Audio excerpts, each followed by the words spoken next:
If you've watched my videos before, you know I keep coming back to this moment. That gap between deciding to do something and actually doing it. And there's a good reason I keep returning to it, because honestly, this one idea has made the single biggest difference in the quality of my life. Learning how to meet this moment differently changed everything. My work, my relationships, my sense of who I am. And I believe it can do the same for you. Today I want to show you something about that moment you probably haven't seen before. You've decided to do something. Get fitter, start that project, have that difficult conversation. It's time to actually start, and it feels too hard. So you push it off to tomorrow, then the next day, until eventually you stop thinking about it altogether. This video is about that threshold moment, why we freeze, what it's costing us, and how we can get better at crossing it. We're going to drill into what's really happening in that moment, because when you understand it, you'll start building a kind of capability that most people never develop. Let me show you how. So what stops us in that gap between deciding and doing? It's discomfort.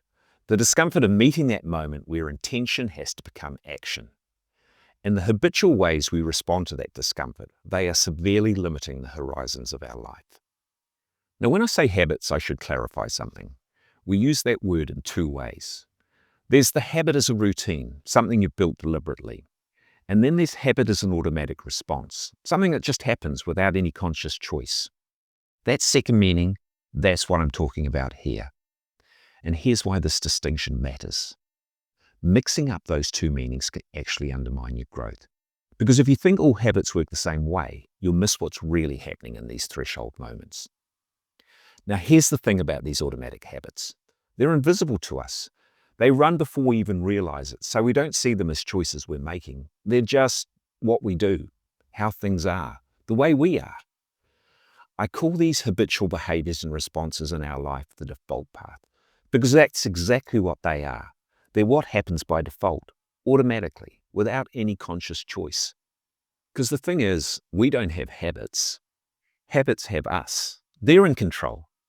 And the reason they stay in control is because they happen automatically and we can't see them. When a habit kicks in, whether it's a feeling, a thought, or an action, there's no gap, no space to observe it. It's instant, automatic.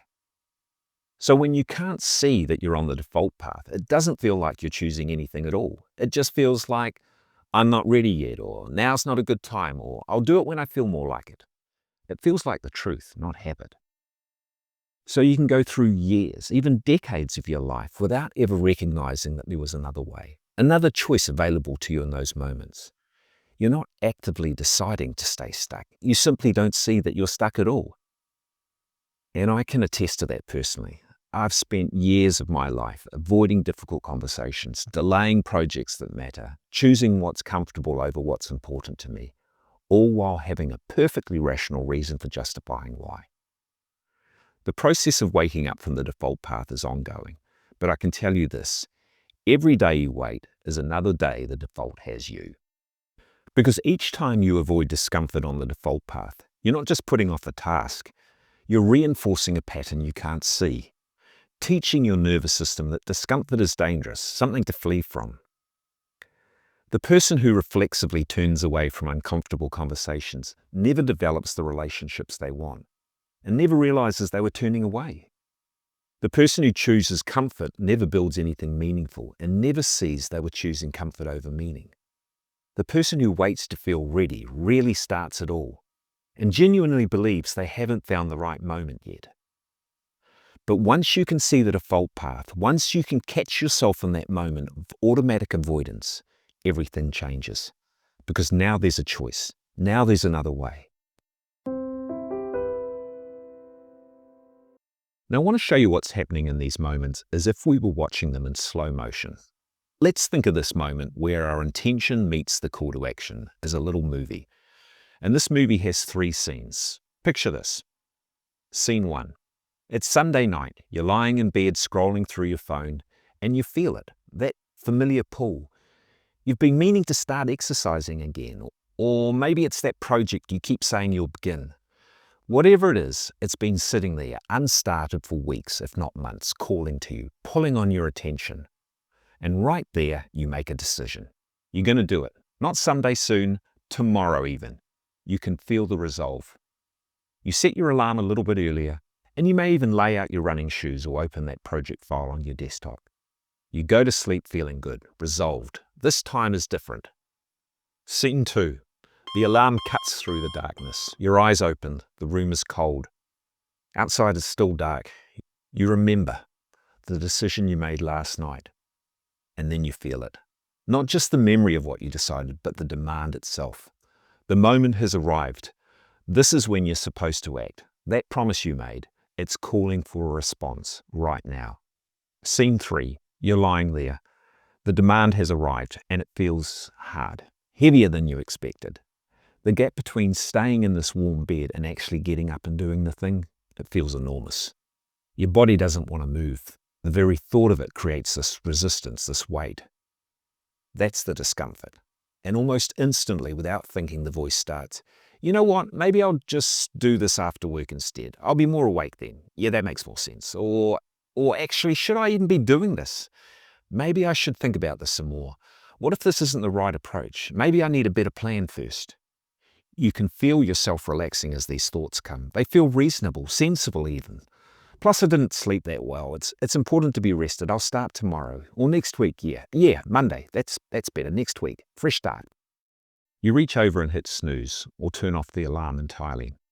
And there's relief, genuine relief. The warmth of the bed wraps around you again. The pressure lifts. But it's not clean. Even as you're settling back into comfort, there's the other feeling, your conscience, quietly persistent. You said you'd do this. You know you're avoiding it. The relief and the guilt arrive almost simultaneously. You're both escaping the discomfort and aware that you're escaping. It's uncomfortable relief, or relieved discomfort. You might push that awareness away. Maybe you check your phone to distract from it. Maybe you tell yourself again that you'll definitely do it later. Maybe you just let yourself drift back towards sleep, letting that nagging voice fade into the background. But it's there, that background hum, the knowledge that this has happened before, that you're doing it again. The moment is past, the demand goes unmet. Now let's unpack that third scene, because that's where everything hinges in this little life movie. Let's slow that scene down and try and understand what's really happening there. First, the demand arrives, the call to step into action around your intention. You can think of this like a weight being suddenly thrown into your arms. It's here, now, waiting for you to do something. Second, you assess it. Not consciously, this happens automatically. Your system asks, can I handle this? How does this feel? And the answer depends on two things: how heavy the weight is and how strong you are. The weight is the size of the demand of this moment. The strength is your current ability to follow through, to actually do what you said you were going to do, especially when it's uncomfortable. This ability to follow through, to meet uncomfortable moments and do the thing anyway, this is what I mean by capability. And here's the key. If the demand is greater than your capability, if the weight is heavier than your strength, then it's going to feel uncomfortable. That discomfort is the gap, the stretch, your system registering, this is hard, this is beyond what I can easily handle right now. And that brings us to the third part, the response. This is the pivot point. When that discomfort hits, there are two fundamentally different ways we can respond to it.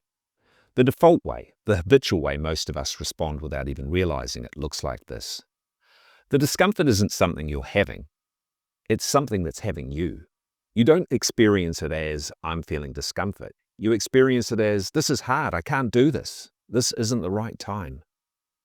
It's like being inside of a storm versus observing a storm. When you're inside it, there's no separation. You're completely engulfed, cold, wet, overwhelmed. That's just all there is. That's your whole reality. But when you can step back and observe there's a storm happening, suddenly there's you here and there's the storm over there, two separate things. Psychologists call this fusion, when you're being fused with the emotion. There's no you separate from it that can step back and observe. Now I know this might sound a bit academic, but stay with me, because once you see this pattern you can't unsee it, and that changes everything. The discomfort doesn't feel like weather passing through you. It feels like the truth of the situation, like it's reality telling you to stop.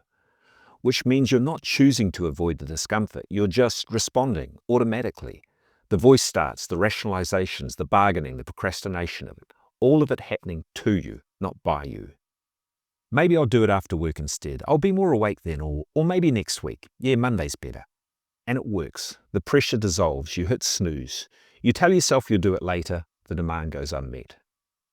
This habitual response, this automatic pattern of moving away from discomfort, this is what I mean by the default path. Remember what we said earlier. The default path is wired to avoid discomfort. And because you can't see the discomfort as something separate from you, because it's got you rather than you having it, when it hits, you immediately move away from it. Automatically. You can't question the response. You're not just avoiding the task, you're reinforcing the pattern, training yourself to be run by discomfort rather than to meet it. So what determines whether you get stuck on the default path or whether you can actually choose something different?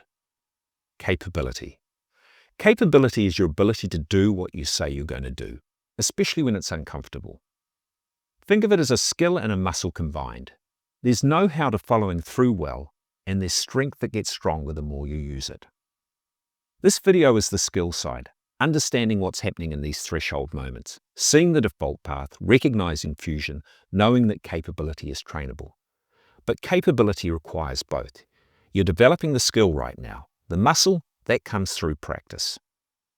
And here's what's important to understand. When you're trying to change something in your life, you don't have the necessary capability yet. Of course you don't. If you already had it, you'd already be doing the thing. That's not a problem. That's just your starting point. The default path isn't our destiny. It's just what happens automatically, the invisible, unconscious patterns that run us. We don't even see that there's another choice. But there is. The authored path, a more skillful way of meeting the challenges of bringing our aspirations to life. A path built on developing this capability. And capability isn't fixed. It develops through meaningful practice. Not practice makes perfect practice, but practice that happens in your real life, meeting the uncomfortable moments that have the potential to bring what matters most into your reality. That's exactly what we're going to explore in the next video. How to walk the authored path. How to shift from being run by discomfort to consciously meeting it and using it as fuel for growth. Because once you understand how capability works, how it's built, how it develops, everything changes. Capability is a skill plus muscle. This video gave you the skill, understanding the default path, fusion, and why we freeze at these threshold moments. Next week, we're building the muscle, the authored path, how to shift from being run by discomfort to using it as fuel for growth. But before then, try this. The next time you hit that threshold moment, just notice it. Don't try to change it. Just catch yourself and think, there's the default path. That's it. Just see if you can spot it once. And if you want to learn how to actually shift that pattern, how to build that muscle, make sure you're subscribed so you don't miss next week's video. I'll see you then.